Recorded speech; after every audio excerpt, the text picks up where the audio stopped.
in the year 2025. So I'm back here in Queens, New York. The temperature is around 41 degrees, but it feels right now like around 25.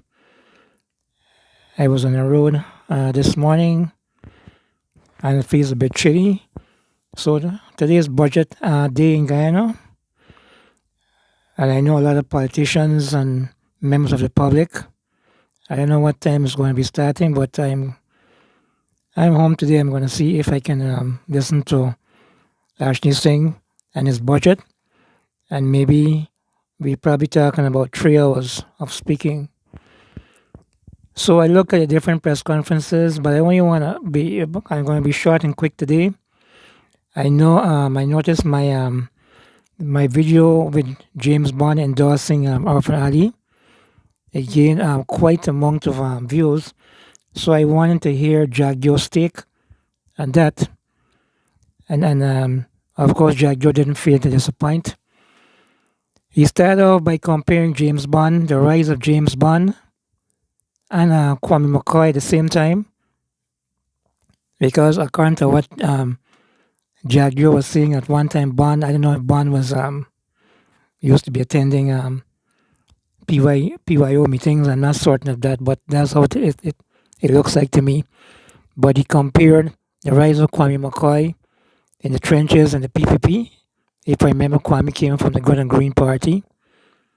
I don't know if he was in the PNC, but I remember when I was following Kwame McCoy, it was in Good and Green.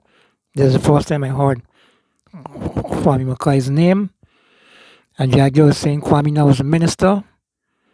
I think he's under the Prime Minister. He works in the Prime Minister's office. And trying to compare McCoy to Bond and whatever contributions he made. I remember he got pellets on his back. And then apparently he was left out of Parliament and that kind of stuff. So you're going to hear Jagdeo's own word. He's making that comparison of the two young men. Of course, Jagdeo, he says he welcomes the acknowledgement of James in terms of supporting President Ali for a second term. And as far as Jagdeo is concerned, they expect other opposition figures, probably if not publicly, privately, to endorse Ali. I also noted that the vice president says that if he sees his party members being a bit lazy and not being ambitious, he encourages them to apply, whether it's for gold scholarships. He tries to encourage them to attain higher education. He tries to encourage them to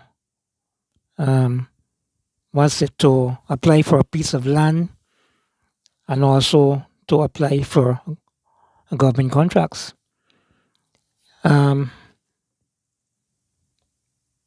He also mentioned briefly about the promoters from Hits and Jam.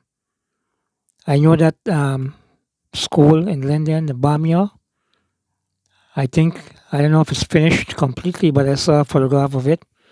I think the principal is saying that they just have to do some perimeter work or whatever. I think that had about 2 to 3 postponements. But Jagdeo defends Hits and Jams, saying that they're constantly under attack for probably for supporting the government of the day. Anyhow, I don't want to be long about this. I'm just going to play the video with Jagdeo, and then I'm going to see if I can see what time the budget starts. Have a happy Friday afternoon to everyone. One of the highest votes in the Congress in an open, secret contest in a party that they claim is Indo-Guyanese. He is a member of our central committee of the party, leadership of the party. Kwame McCoy became a member of parliament and is a minister of the government. James Bond in an Afro-Guyanese party, what happened to him? What happened to him? He worked hard, etc., nothing, basically. So when you look at, this is how you have to look at politics. They would never want you to look at it that way. Now, James Bond, I saw him mention something about money we're spending in bachelor's adventure and stuff. Nothing was promised to James Bond. No pecuniary benefits. Nothing that he will get a contract if he comes to the PPP. He voluntarily decided, and I suspect it's a well thought out decision about his own future, decided he wants to support Irfan Ali and the People's Progressive Party and their agenda. This is something that we welcome. Lots of people will do that, but he was never promised anything to come to the PPP.